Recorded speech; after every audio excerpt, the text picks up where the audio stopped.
ఒకటో క్లాసు పిల్లాడు చదువుతాడు. నన్నయ బ్రాహ్మణ కులమున పుట్టెను, గాంధీజీ గుజరాతీ కోమటి, అంబేద్కర్ హరిజనుడు.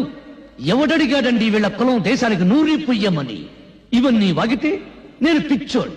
పొరపాటుని మీలో ఎప్పుడైనా దేశభక్తి అనే ఆవేశం పుడితే దాని మీద నీళ్లు చల్లడం చాలా తేలిక. ఇప్పుడు చార్మినార్ ఉన్న చోట శ్రీకృష్ణుడు ఆవులను మేపాడంటే చాలు, ఫినిష్. ధరలు పెరుగుతున్న సంగతి గుర్తురాదు, దరిద్రం పెరుగుతున్న సంగతి గుర్తురాదు, మీదెక్కి నాయకులు తొక్కుతున్న సంగతి గుర్తురాదు. శ్రీకృష్ణుడు, ఆవులు, చార్మినార్ ఫలోమని పరిగెత్తుకుంటూ వెళ్తారు, ఒకరికొకరు నలుక్కుని చేస్తారు. జయ హే పుణ్యభూమి నా దేశం.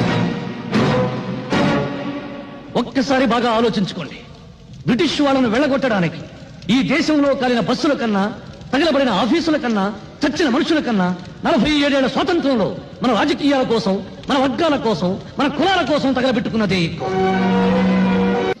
ప్రణాళికలు రావే, ప్రాజెక్టులు రావే, తెల్ల పంచదార కార్డుకు బంగారం రావే.